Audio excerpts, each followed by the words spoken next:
Hello students, स्वागत है आप सभी का आपके अपने पाठशाला यूट्यूब चैनल पर।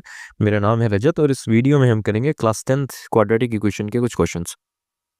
एक्चुअली ये मिडिल टर्म स्प्लिटिंग करने वाले हैं हम इसमें, और ऐसी वैसी मिडिल टर्म स्प्लिटिंग नहीं, इसमें हम करने वाले हैं रूट वाली मिडिल टर्म स्प्लिटिंग, है ना, रूट वाली। ठीक है। अब बच्चे बहुत ज़्यादा कंफ्यूज होते हैं कि ये रूट वाली मिडिल टर्म स्प्लिटिंग कैसे करें कैसे करें कैसे करें, लेकिन कोई दिक्कत नहीं है, वी आर हियर। तो बिना किसी देरी के शुरू करते हैं अपने क्वेश्चंस को। ठीक है, तो पहले तो क्वेश्चन लिख लेते हैं। थ्री, अच्छा, मैं ये मान के चलता हूँ, है ना, कि भाई आपको मिडिल टर्म स्प्लिटिंग के बारे में पता होगा, इस टाइम तक आते हुए एटलीस्ट पता होगा, है ना। शायद 7th का या 8th का कॉन्सेप्ट है ये, और वैसे भी 10th का इतना टाइम बीत चुका है तो ऑलरेडी आपको बहुत सी चीज़ें पता होंगी। तो मैं बेसिक्स को छोड़ के डायरेक्ट क्वेश्चन पे जंप करता हूँ, ठीक है ना। तो क्या है हमारी equation? 3x² minus 2√6x plus 2 equal to 0। ठीक है। अगर हाँ फिर भी आपको लगता है कि भाई मुझे बिल्कुल बेसिक से सीखना है, तो आप मेरे को कमेंट करना, ठीक है, वीडियो के एंड में कमेंट करना और हम बिल्कुल बेसिक से बता देंगे, कोई दिक्कत नहीं है। ठीक है, तो चलिए, अब देखो ये ए है हमारा और ये सी है, पता है ना ए सी क्या होता है, जनरल फॉर्म, है ना, ऑफ क्वाड्रेटिक इक्वेशन। तो ए सी को मल्टीप्लाई करते हैं, ए इंटू सी यानी ए सी। ए है 3 इंटू सी है 2, तो 3 2 ज़ा 6। इसके हमें ऐसे फैक्टर करने हैं, है ना, इसके यानी 6 के हमें ऐसे फैक्टर करने हैं कि प्लस या माइनस करने पे बीच वाली टर्म यानी बी मिल जाए मुझे। ये ए है, ये सी है, ए इंटू सी किया, ए इंटू सी करने के बाद हमें ऐसी ए इंटू सी करा हमने, और उस ए इंटू सी के ऐसे फैक्टर करने हैं कि प्लस या माइनस करने पे हमें बी वाली टर्म मिल जाए। ठीक है ना। तो मैं देखता हूँ कि एक 2 होता है, तो 2 को 3 से मल्टीप्लाई करेंगे तो 6 आता है, फिर एक 1 को 6 से मल्टीप्लाई करेंगे तो 6 आएगा, है ना। ठीक है, लेकिन दोनों में क्या दिक्कत है कि मल्टीप्लाई करने पे 6 तो बन रहा है, लेकिन प्लस या माइनस करने पे 2 इंटू 3 करूंगा तो 6 बन रहा है, लेकिन 2 प्लस 3 या 2 माइनस 3 करूंगा तो मेरे पास बी नहीं मिल रहा। ठीक है, और सेम ही प्रॉब्लम बाद वाले में यानी 1 और 6 वाले फैक्टर्स में भी हो रही है कि मल्टीप्लाई करने पे 6 तो मिल रहा है, लेकिन प्लस या माइनस करने पे 2√6 नहीं मिल रहा। ठीक है ना। तो मेरे को क्या करना पड़ेगा, मैं इसको हटाता हूं यहां से। ठीक है, अब क्या करता हूँ, मैं बी वाली टर्म को ही उठा के देख लेता हूँ। बी वाली टर्म है क्या मेरी? 2√6 है, माइनस की है वैसे तो, लेकिन माइनस प्लस तो एडजस्ट होते रहते हैं, कोई दिक्कत नहीं है। 2√6 है, 2√6 के अगर मैं फैक्टर करूँ तो √6 और √6 निकल के आएगा, है ना। प्लस या माइनस करने की बात कर रहा हूँ मैं यहाँ पे, मल्टीप्लाई नहीं, है ना। प्लस करने पे दोनों को 2√6 मिलता है ना। अच्छा देखो, माइनस का 2√6 है तो दोनों को माइनस करना पड़ेगा मेरे को। ये लो, -√6 कॉमा -√6, है ना, -√6 -√6 माइनस का 2√6 देके जाएगा मेरे को। ठीक है, कोई दिक्कत नहीं है। तो बस यहीं से मेरे को फैक्टर्स भी मिल गए हैं, √6 और √6। भाई देखो ना, 6 जो है ऊपर वाला, उसको अगर मैं √6 और √6 में तोड़ दूं, तो ब्रेक डाउन कर दूं, तो मल्टीप्लाई करने पे क्या आ रहा है मेरा? 6 आएगा, है ना। √6 इंटू √6 मल्टीप्लाई करने पे 6 देके जाएगा, प्लस करूंगा तो 2√6 आएगा। हो गया ना मेरा सही, है ना। ठीक है, अगर अभी भी कोई डाउट है तो बता देना, क्योंकि मैं बहुत ज़्यादा फास्ट बढ़ रहा हूँ आगे। तो चलिए इसको रब कर देता हूँ मैं। ठीक है, तो मेरे फैक्टर तो मिल चुके हैं मुझे, है ना। √6 √6 एक्स लगाया, एक्स लगाया, प्लस में 2 था यहाँ लिखा, इधर है 3x²। ठीक है, चलिए कोई नहीं। अब देखो ज़रा, ऊपर इन दोनों में से कॉमन लेना है मुझे, इन दोनों में से कॉमन लेना है। कॉमन के नाम पे कुछ घंटा नहीं आ रहा मेरे पास, ठीक है ना, कॉमन के नाम पे तो कुछ आ ही नहीं रहा। तो क्या कर सकते हैं, क्या कर सकते हैं, एक काम करते हैं, इसको भी तोड़ देते हैं। किसको कह रहा हूँ मैं? ए और सी को भी। ए क्या है हमारा? 3, तो 3 को मैं √3 इंटू √3 लिख सकता हूँ, लिख दिया। x² था, लगा दिया, माइनस √6x था, लिख दिया, माइनस का अगेन √6x है, लिख दिया, प्लस का 2 है ना, 2 को मैं √2 इंटू √2 लिख सकता हूँ, लिख दिया, है ना। अब कॉमन ले सकते हैं, कोई दिक्कत नहीं है ना, कोई दिक्कत नहीं है। इन दोनों में से कॉमन लेते हैं।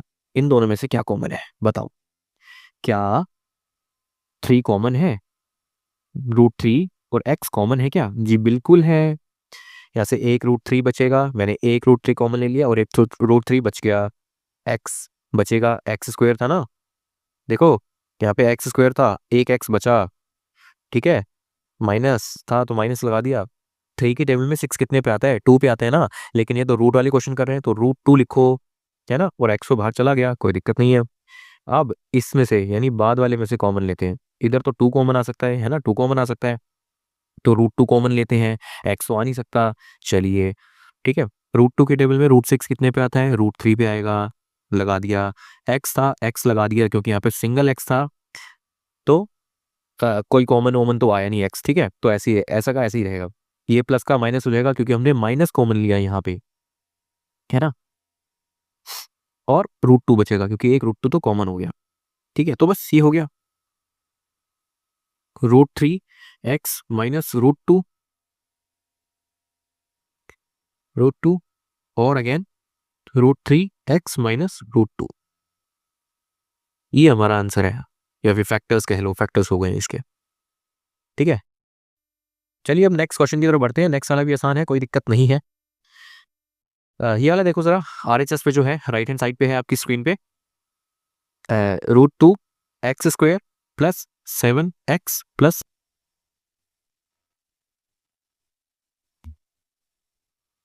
x प्लस 5 √2, ठीक है।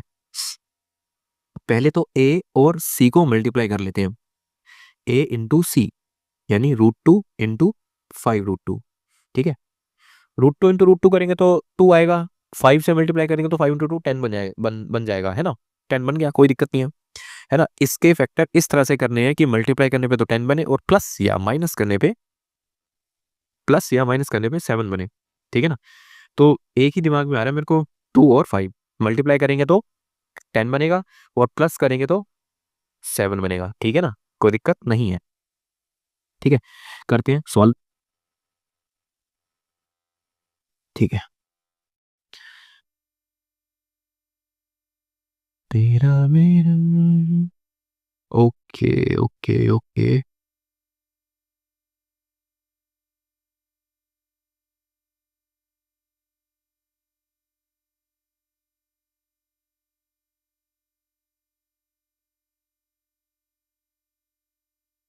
इसको हटा ही देते हैं,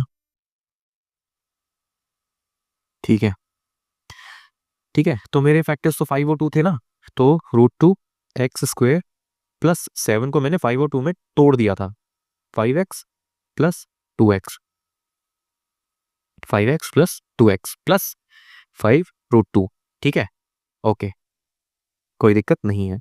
अब देखो जरा, ना ऊपर से कुछ कॉमन आ सकता, ना इधर से कुछ कॉमन आ सकता, तो मैं क्या करता हूँ, मैं क्या करूँ मैं, क्या किया जाए, क्या किया जाए, क्या किया जाए, तो एक काम करते हैं कि 2 और 5 में तो कुछ कॉमन होता नहीं इस वाले में, है ना, लेकिन यहाँ पे तो कॉमन है ना कुछ, यहाँ पे तो कॉमन है ना कुछ, तो यहाँ से कॉमन ले लेते हैं, आगे का छोड़ देते हैं, अभी क्या दिक्कत है, ठीक है।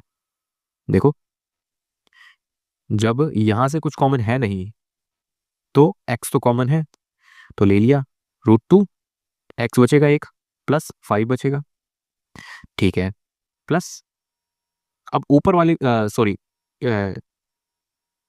ये वाला देखो, ठीक है ना, ये जो मैंने मार्क किया ये वाला, ठीक है, ये 2 है ना, इसको मैं √2 यानी √2 इंटू √2 लिख सकता हूँ, 2 को 2 can be written as √2 into √2, ठीक है ना, x था लगा दिया प्लस 5 √2। अब बताओ कॉमन है ना, अब बताओ इसमें कुछ कॉमन है ना, तो ये सेम उतार के मैं यहाँ से लूंगा √2 कॉमन, ये बचेगा √2 x प्लस 5, ठीक है ना, हो गया ना, ये देखो ये वाला और ये वाला सेम है, ठीक है, तो ये कॉमन लेते हैं, √2 x प्लस 5 और बचेगा मेरे पास x प्लस √2, ठीक है, ये रहे इसके फैक्टर्स। तो आई होप कि ये आपको समझ में आया होगा, ये दोनों क्वेश्चंस बड़े बेहतरीन क्वेश्चंस हैं और एनसीईआरटी के क्वेश्चंस हैं, ये वाला एक्सरसाइज का क्वेश्चन है और ये तो आपको दिख रहा होगा एग्जाम्पल 5 है, ठीक है। तो क्वेश्चन अच्छे लगे तो वीडियो को लाइक करना, चैनल को सब्सक्राइब करना और शेयर करना अपने दोस्तों के साथ, तब तक के लिए बाय, प्रैक्टिस करते रहना।